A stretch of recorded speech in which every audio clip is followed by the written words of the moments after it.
Bismillahirrahmanirrahim. Assalamualaikum warahmatullahi wabarakatuh. Ya, bertemu lagi dengan saya Wahyu Pramusinto di mata kuliah optimasi mesin pencari. Jadi setelah kemarin kita UTS ya, sekarang masuk ke pertemuan 8. Itu materi tentang meta tag. Jadi ada meta tag yang digunakan untuk optimasi SEO.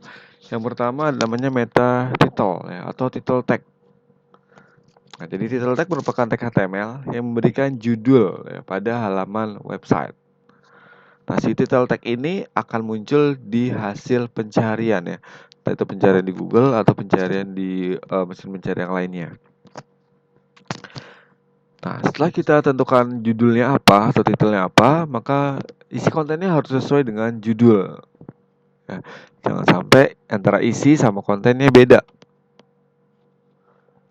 Nah, kalau kita lihat di struktur HTML-nya, tag title ini adanya di antara head. Ini head, di slash head, dan di tengah-tengah ada title nih. Ya, ini. Nah, ini dia yang nanti akan muncul di halaman pencarian. Google pada saat kita mencari ya, dia akan menampilkan 50 sampai 60 karakter pertama dari judul. Nah, format penulisan yang bagusnya, pertama itu primary keyword dulu ya, di paling kiri ya, paling depan. Kemudian ada strip, secondary keyword, terus ada tanda pipa ya, nama brandnya. Tapi di beberapa website besar ya, itu secondary keywordnya nggak dipakai. Jadi minimal ada primary keyword, terus langsung nama brandnya. Contoh nih, saya ambil dari Tokopedia ya. Keyword utamanya atau primary keywordnya adalah jual fashion wanita nih. Nah, sini secondary keywordnya pakaian wanita model terbaru. Brand name, nama brandnya adalah Tokopedia. Oke, ini saya ambil dari beberapa website besar ya. Oh, ini tadi Tokopedia ya, contoh yang pertama. Nah, ini contoh yang kedua dari Zalora. Ini primary keywordnya pakaian online. Ini secondary-nya jual pakaian online. Ini brandnya Zalora Indonesia.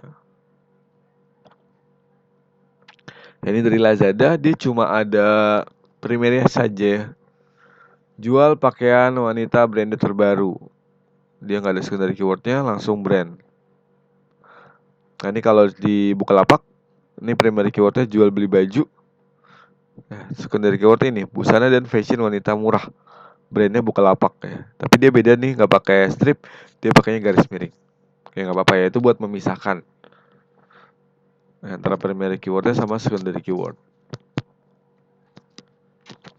Oke, title tag ini akan muncul di 3 tempat. Yang pertama pasti di hasil pencarian ya. Di sini nih, ini munculnya dari tag title tadi.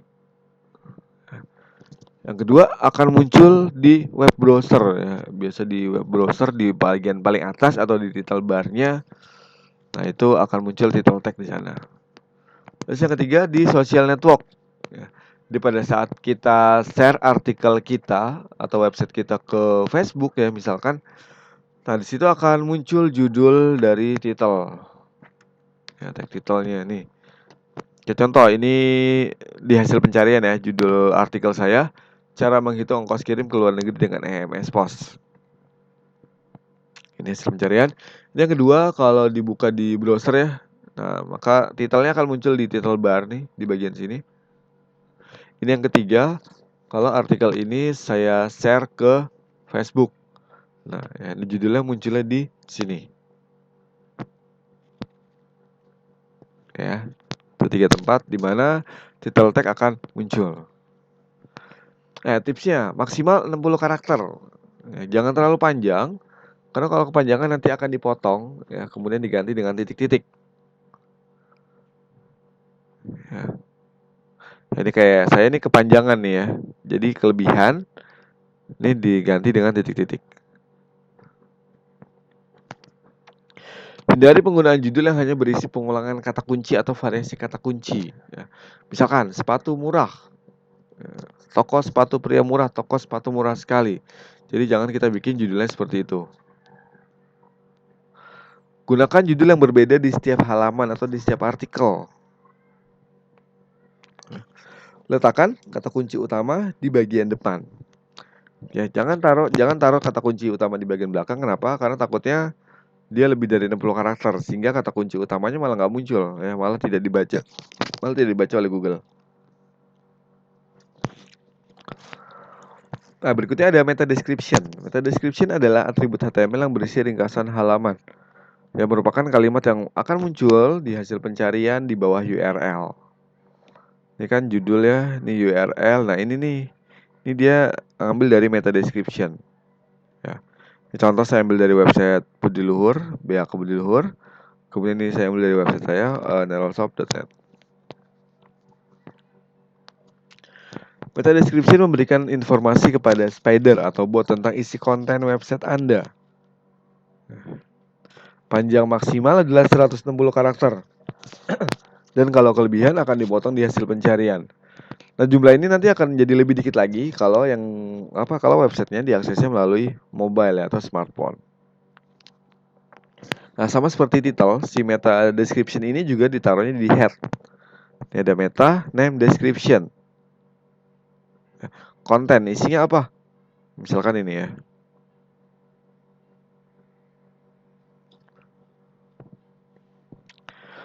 Nah, saat ini meta description bukan merupakan faktor penting dalam menentukan ranking di mesin pencari.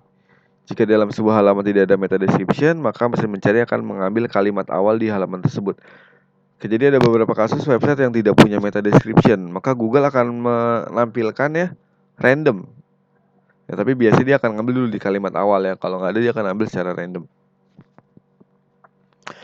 Meta description bukan merupakan faktor penting ya dalam menentukan ranking. Jadi yang pertama itu adalah title.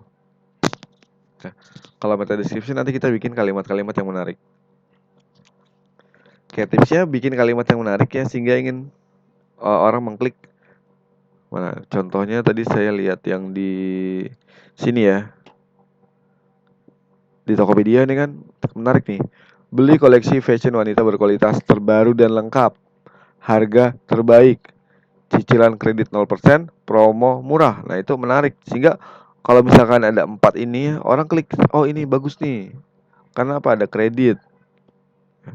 Atau ini misalkan Zalora ya, menariknya di mana? Garansi 30 hari.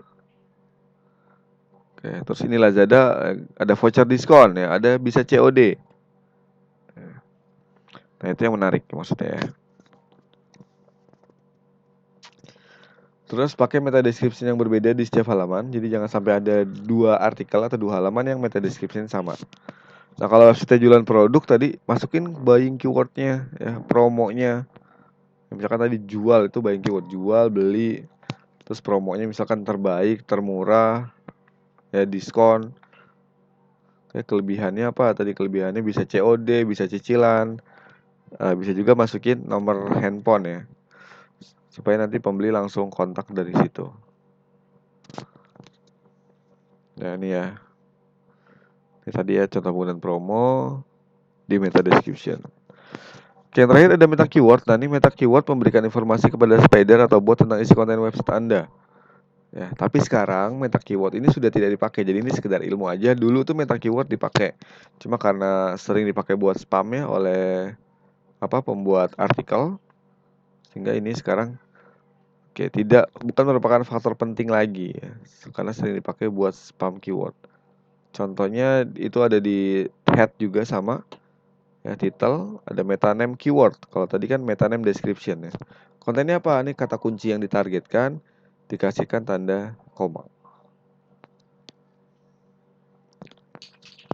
Oke, sampai sini dulu, nanti akan saya lanjutkan lagi di video yang kedua. Terima kasih. Assalamualaikum warahmatullahi wabarakatuh.